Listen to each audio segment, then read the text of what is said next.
Γεια σας, γεια σας! Πάμε σήμερα να φτιάξουμε ένα ωραίο κυριακάτικο φαγητό σουφλέ ζυμαρικών με τυριά και κρέμα γάλακτος.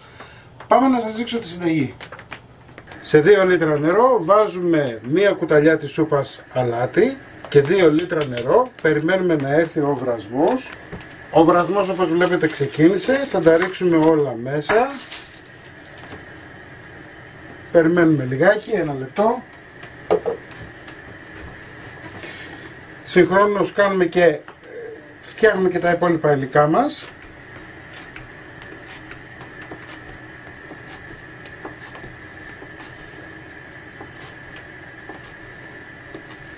Εδώ είναι 150 γραμμάρια μπέικον.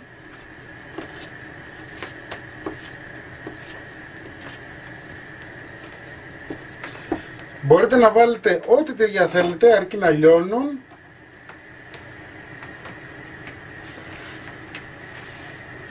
Είναι από τις πιο εύκολες και πιο γρήγορες συνταγές. Λοιπόν, εδώ τώρα θα ανακατέψουμε λιγάκι και θα βράσουμε όσο λέει το πακέτο πίσω από τα λιγκουίνι μας. Έτσι, συνήθως σας αναγράφετε ώρα και γράφει πόσο πρέπει να τα βράσετε. Λοιπόν, τα μακαρόνια μας έχουν βράσει. Κλείνουμε τη φωτιά μας. Στραγγίζουμε τα μακαρόνια. Βάζουμε 30 γραμμάρια μαργαρίνη να λιώσει.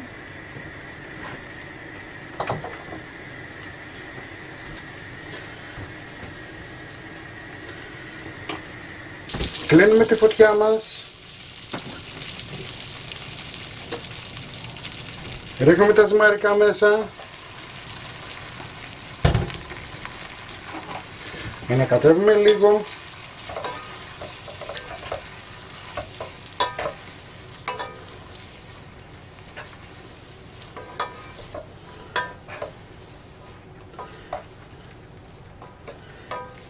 Και είμαστε έτοιμοι για στήσιμο. Βάλαμε τα ζυμαρικά μας σε ένα πυρέξ. Βάζουμε ψιλοκομμένο ζαμπόν.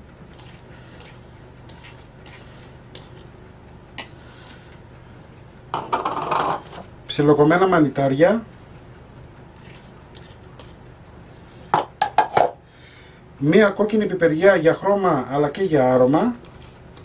Γλυκιά.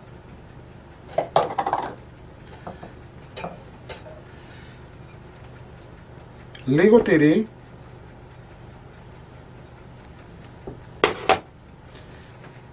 Λοιπόν, άλλαξα σκεύος, συμβαίνουν αυτά, καμιά φορά δεν χωράει το φαγητό, οπότε άλλαξα σκεύος για να είμαι σίγουρος. Θα βάλω τώρα τυράκι από πάνω.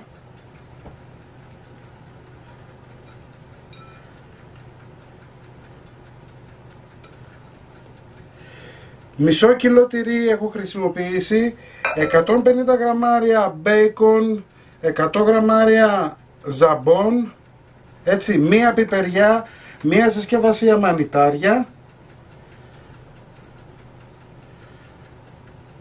Γρήγορο, εύκολο φαγητό. Εδώ έχω 400 γραμμάρια κρέμα γάλακτος, στην οποία θα βάλω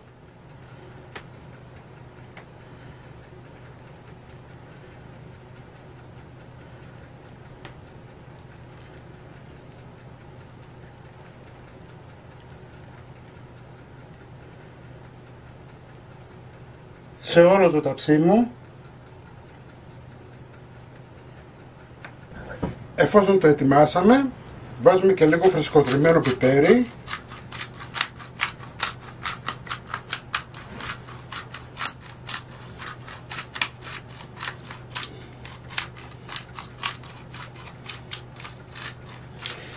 Ανάβουμε το φούρνο μας 200 βαθμούς αντιστάσεις, έτσι, και το βάζουμε να ψηθεί περίπου για 40 λεπτά, να πάρει ένα ωραίο χρώμα από πάνω. Έτσι κι αλλιώς τα ζυμαρικά μας είναι ψημένα, τα αλατικά μας είναι εντάξει, οπότε θέλουμε μόνο και μόνο να βράσει λίγο η κρέμα γάλακτος και να πάρει χρώμα. Το σουφλέ μας είναι έτοιμο, 30 λεπτά χρειάστηκε στους 200 βαθμούς αντιστάσεις. Μην ξεχνάτε να κάνετε κοινοποίηση στα βίντεο μας, να κάνετε εγγραφούλα στο κανάλι μας. Οτιδήποτε χρειάζεστε μπορείτε να έρθετε στην ομάδα μας Μαγειρικές Απολαύσεις στο Facebook και τη συνταγή όπως πάντα θα την βάλω στο www.magirikesapolavsis.gr. Να είσαστε καλά και θα τα πούμε με ένα επόμενο βίντεο. Γεια και χαρά σας!